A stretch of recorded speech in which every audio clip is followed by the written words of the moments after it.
We believe that knowledge must be shared and connected. This is why we created UNI.MINDS, the biggest Slovenian online festival created to connect academia and industry.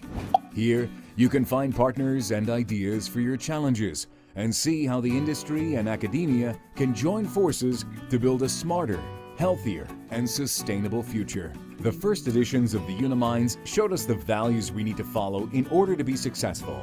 Focus is important, especially for a small country like Slovenia is, and to have this shared vision where we want to play and where we want to be really the best. Failure is not necessarily a sign of a weakness. It's an opportunity to learn, to go on, and then try again and be successful. Openness really helps, and people who are more open, they sort of succeed. It is essential if we as professors want our research to have impact, if we want to work on relevant projects. So do not miss the third edition of UNI.MINDS. The festival will take place online from the 8th to the 10th of November, featuring an interdisciplinary program with best innovation practices of Slovenian EIT hubs, insight into world innovation trends, and Slovenian frontrunners. For additional information and past events, visit the festival website. We look forward to innovate together.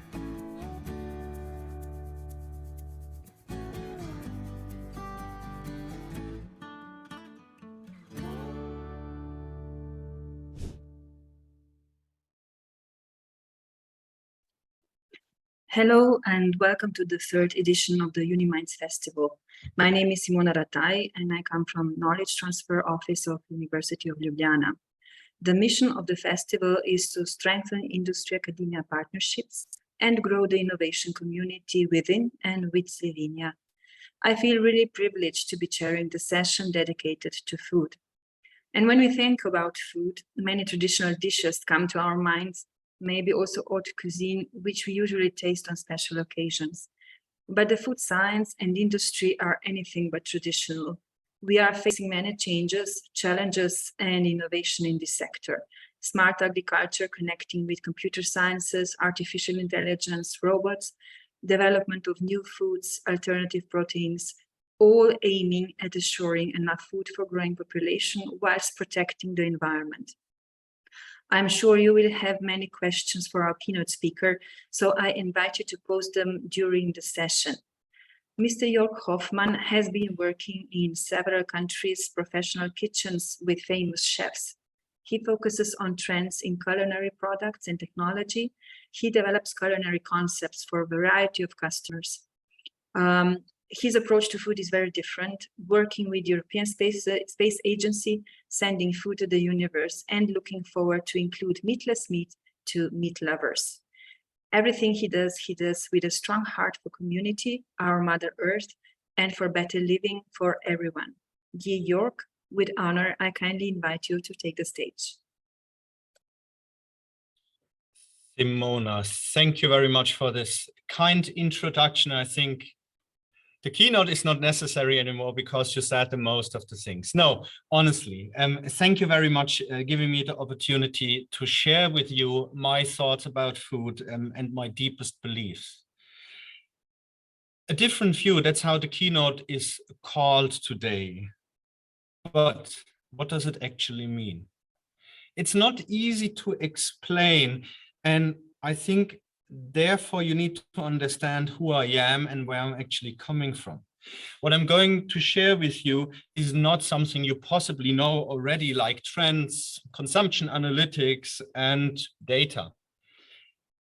But why do I do that and why do I say that? Therefore, you need to understand who I am and where I'm coming from and why I actually purposely avoid the standard way of gaining informations. It's very important for you to know, because repeating David Munoz, who was now the second time voted as the best chef in the world, based in Madrid, said 4 years ago, I would say one of the most important sentences I heard, at least during a certain time period. He said, every chef cooks his life. And this is a very, very important note. Who I am, as I said, to understand why I do what I do as a chef, you need to understand where I'm coming from, what are actually my personal drivers, keeping in mind what David Munoz said. Therefore, I'm fully transparent with you who I am. And Simona said it quite well before to me, Jörg, you're very good in hiding. So don't even try to figure out who I am via Google. They will not tell you so much. But as I said, I'm fully transparent, and therefore I need to share who I am. What is the center of my life?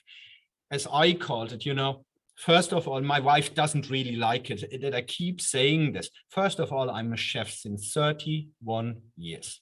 I started when I was 15, very, very young. Secondly, I'm a husband, not less important, but I'm married since approximately 7 years. So 31 years comparison to 7 years, there's a slight difference. So that's why I always put, my professional life in front. So I'm a loving husband of a Brazilian German woman. Beside that, one of the biggest driver existing since 4 years, beside me, with me, my son, Moritz. So I'm a loving father. And if you would ask me years back, could you imagine you on a certain point in your life, you are going to be a father? I would tell you, no, it's not possible. But at the end, and this is also very important for you to know, I'm an explorer.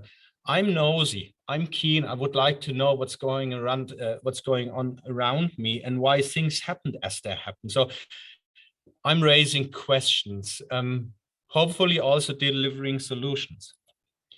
Coming to the next part about who I am, jumping in the main topic, my profession. As I said, I'm since 31 years a chef. And this, what you see right now here, is actually the exact slide I usually put in my CV, what I call my development curve. So as I said, I started when I was 15, did my military service, and somehow I tumbled into Michelin star gastronomy, where I learned many, many, many things. So I learned what means passion, what means quality, what means team spirit. All these things matters for me. And now more than ever before, this shaped me in a way as I am right now, because at the end of the day, I'm also a consumer, and beside that, I'm a culinary professional right now. I did run many different projects all around the globe. I did live 1 year in Brazil. I did live in Dublin for 2 years, had projects in Romania, in the UK, in Thailand, in Spain. So I were basically everywhere somehow at some point of my life. And there's nothing I would regret. A friend of mine years ago said, Jörg, obviously you are an oyster and the world is your shell. And I think this describes perfectly who I am. Nevertheless, somehow I jumped from, one topic into the next, meaning I start to work for LSG Group, Lufthansa Servicegesellschaft, 10 years ago, I think, 8 years ago. So I did this job, and I have to say this company gave me a huge opportunity because they promoted me to be a part of the management of the company at Lufthansa Servicegesellschaft. But jumping back very quick where I'm actually coming from, if you would ask me, could you imagine 25 years ago to work in management as a chef in a company like Lufthansa? I would literally say no. You're crazy. This is not possible. I'm just a chef.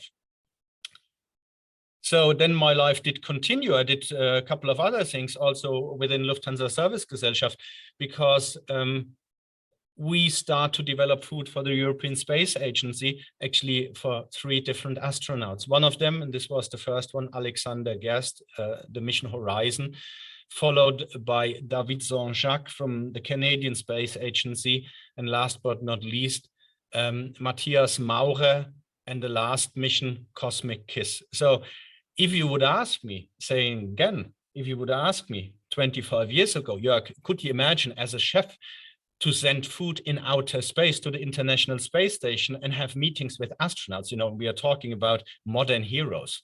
I would literally say, hey, be realistic. No, impossible. This will never happen in my life. But obviously it did happen. Now, I'm talking to you, to people from the industry, scientists, talking, on an event of a university. Also here, if you would ask me this question, yeah, could you imagine? I would say, hey, no scientist will ever listen to what I have to say. And now I would like to give you a deeper sneak into my previous life. Why do I say that? Because obviously I have the most simplest education level available in Germany. And this is the reason why I always kept saying this will never happen. But obviously it did happen for a couple of reasons, but I will talk later on about it. So coming to the next point, beside my professional life and the center of my life, of course, I'm also driven by passion. I have hobbies who really matter for me, and they're very important for me as well. So as I said, I'm fully transparent here. I love motorcycling. I love traveling, as you can see in my CV on the previous picture. I love mountaineering. That's how I got in touch with nature. And I love trail running. I seriously love to reach limits. And actually, my psychologist, I take sessions like that. I need to release pressure sometimes. My psychologist told me at one point, Jörg, why you always have the feeling to reach a limit and it's hard to answer. I actually do not have an answer. She said, just keep in your mind, if you're reaching for limits, you will get to your personal limits. But for me, it is very important to do it. It's my engine. So, you as a group of people who might possibly ask me, Jörg, how does the culinary future will look like? Very hard to answer. Honestly saying, predicting this, very difficult. If you have this little thing, a crystal ball, somewhere lying around, please let me know what you see. I can't tell you. I only can tell you what is needed, crucially needed from my point of view. But again, please let me know if you have this one, because currently we are driven mostly by crises. The next slide, and please do me the favor. It's very important. Don't drop out of the line. The next slide I'm going to share with you, as you can see right now here, are my personal fears and my responsibility. And therefore, I would like to share something with you because, I have a couple of tattoos. I guess now everybody has it. So I had a conversation with my tattoo artist in Dublin years back. And we started a conversation. I said, hey, Walter, it's very interesting. Why actually I spent so much time thinking about tattoos, and then I got my tattoo under pain, and then it's there, and then I'm not even looking at it. And he said, it's not a stupid question. It's actually an important question. So he said, he usually compares it to a birth of a child. And I said, what do you mean? He said, Jörg, carrying a baby 9-10 months around in your body, feeling it growing, feeling, that you can't sleep, that you feel sick sometimes, talking obviously about the woman, and we both aren't women. So carrying a baby around, it's not fun at all. Giving birth at the end of the day under the most imaginable pain, it's not fun either. But honestly, obviously pain is sometimes needed to create a certain kind of bond with our mind to be able to feel responsible about. And that's where I come to responsibility. So please stay in the line. It's a harsh slide, and I know this, but as I said, full transparency, sharing my personal fears in the current situation. So what do I see? What do I face currently? This summer in Germany, I saw the River Rhine is literally drying out. It scares me. I never saw something like this before. Climate change is there, and people who are saying it's not there, they're obviously blind. The next thing is, food, very important. We are talking about a basic thing of our life. We need it on a daily basis. Seeing, for example, possibly a bad example, The wine Riesling will possibly not exist within the next 10 to 20 years anymore in Germany. We are talking about the main wine produced in Germany for a very simple reason: climate change. Then this picture makes me always very, very sad. You know, we as consumers, we as industries, we, at least in the Western world, we consume food in a very normal way. And also I keep throwing food in the trash. 1/3 of the produced food ends exactly there, in trash. On other parts of this world, children, people have to dig in this trash to find food to maintain their lives. Pictures like this, we all know them, and usually we don't like to be confronted with them. Seeing children carrying weapons, fighting wars for greed, for power, fighting wars who were created by adults. I think something like this did not even exist in medieval. It is more than sad. We should be ashamed. Again, keep in your mind, these are my personal fears and worries. You know, as I said before, my wife is Brazilian, and we're actually visiting every year a tribe in Brazil, very close to Sao Paulo, actually just 60 kilometers away. And yes, Sao Paulo is a monster city, and there still exists tribes around. So they're suffering very badly. And we need to confront ourselves with these topics. We need to put the mirror in front of our faces and have to question the way how we are living and how we are handling things, because again, we have a responsibility. This picture is related to the previous one, because the boss of this little town of this indigenous tribe did ask me a couple of years back, said, Jörg, my son, who is in a university in Sao Paulo, did share with me a picture, because obviously a lion were killed in Africa. And as I said, he said, can I ask you something? I said, yes, of course. He said, why you people in the modern world believe it is more pretty and beautiful to kill an animal and put the head on the wall and the pelt on the ground? It still makes me very emotional. I could not answer this question. I was struggling, and I literally were very close to tears, because I felt ashamed the first time ever in my entire life about who I am. The next thing is, I think it's currently very present. We were never so close to a nuclear crisis than right now. I don't want to be wouldn't want to jump into politics. I'm not a politician, but again, this is my personal fear. I'm afraid for a very simple reason: responsibility. And this is my responsibility.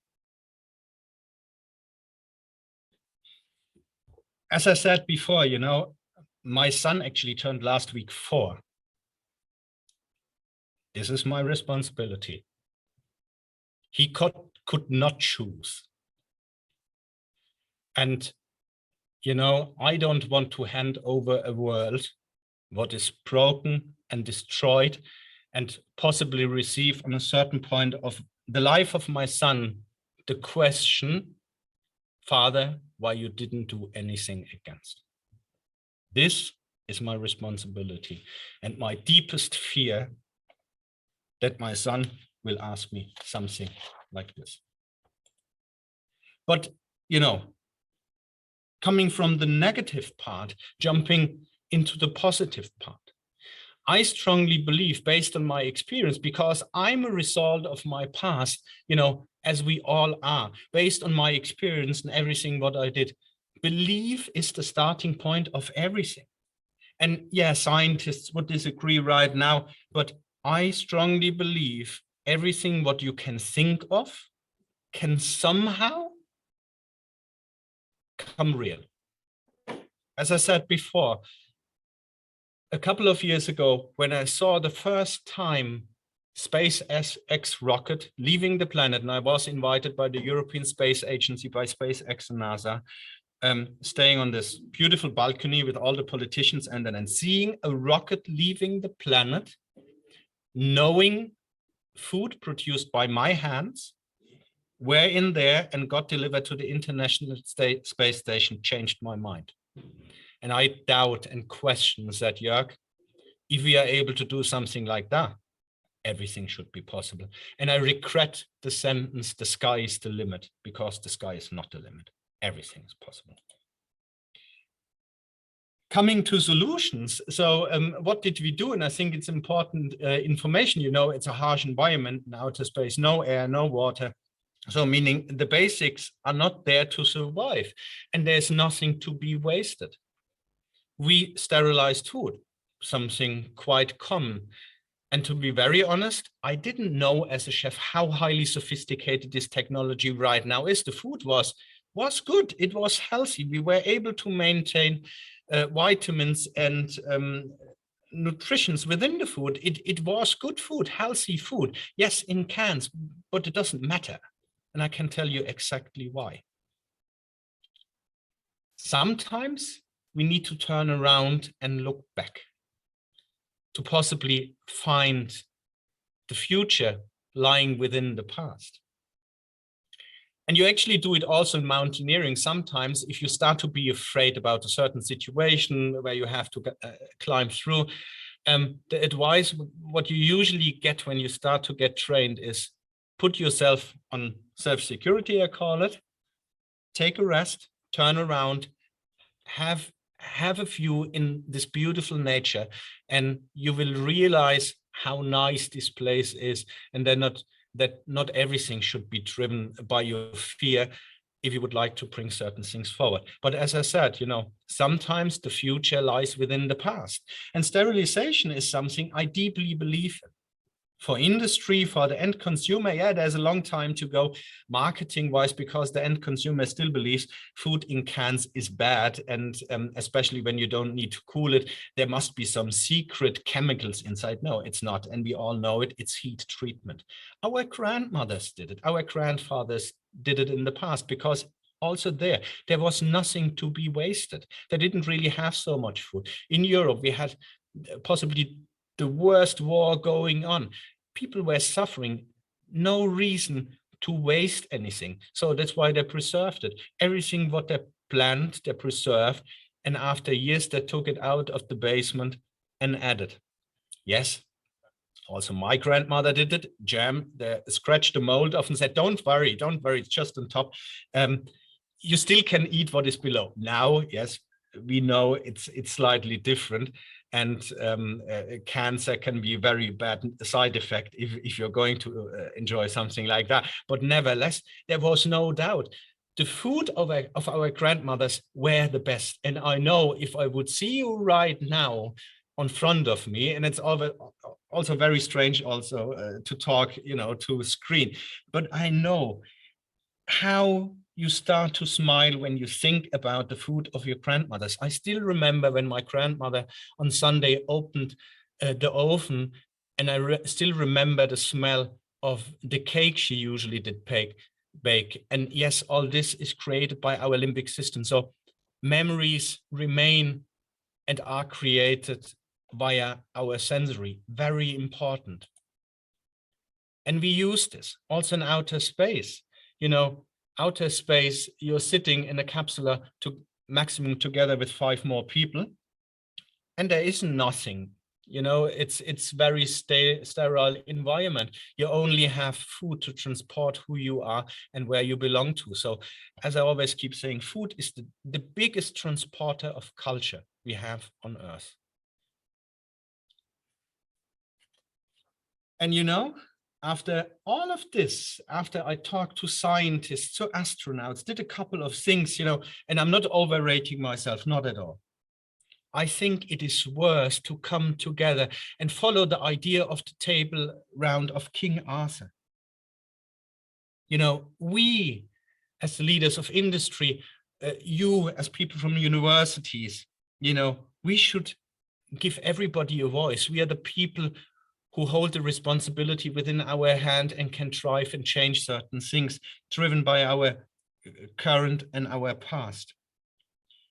We should hear everybody's voice, and we should forget for a moment, when we are sitting on this round table, what is our degree? Are we a master? Are we a professor? Are we a doctor? Are we just a craftsman? Are we a king? Are we a politician? It doesn't matter, because we all have responsibility. And I think the solution sometimes lies within diversity. Let's forget the greed for a moment and our personal subjective reasons why we are doing certain things. Let's come together and create solutions. And there are a couple of very good examples. As I heard from a professor from MIT, I spent with him actually 2 or 3 days a couple of years back, and he teaches design thinking. It's exactly the idea was design thinking follows.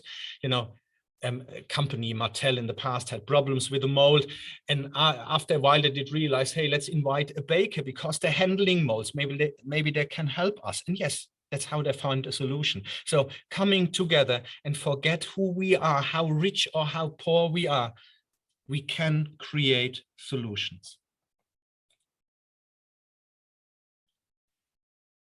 You know, we are all experts in something. We should start to listen, to give others a voice, as I said before. We should start to work together and forget where we are coming from, because there's a very valid reason. We need to create a better future, because again, I do it for my son. Other people has other reasons, but we all have the same target. We want to change. And this is just the opinion of a chef, somebody with the most simplest education level in Germany available. And that's what I call a different view. But now I brought something with me, a video I would like to share with you, because I'm not the only chef with this certain kind of belief. And I think, as I said, food is the biggest transporter of culture. And I would like to share with you this video right now, because the best chefs in the world has to say something. So please start the video. Cooking is love. Cooking has no border. Just love all around. Okay? Love. La cocina es paz y amor. Kitchen is peace and love. Kitchen is love. Kitchen has always been bringing people together. Kitchen doesn't know the word war. I love you, Daddy. This is Massimo Bottura, and I just want to share with you my idea of cooking. Cooking is just an act of love. Ciao. I would like to share this message as a reminder that the kitchen is all about peace and love. Let's not forget that. Bakea eta maitasuna da sukaldea. La cocina es paz y amor. La cocina no tiene fronteras. La cocina nos une. La cocina es amor. Food is about share, love and peace. A cozinha é paz e amor. La cuisine, c'est liberté et beaucoup, beaucoup d'amour.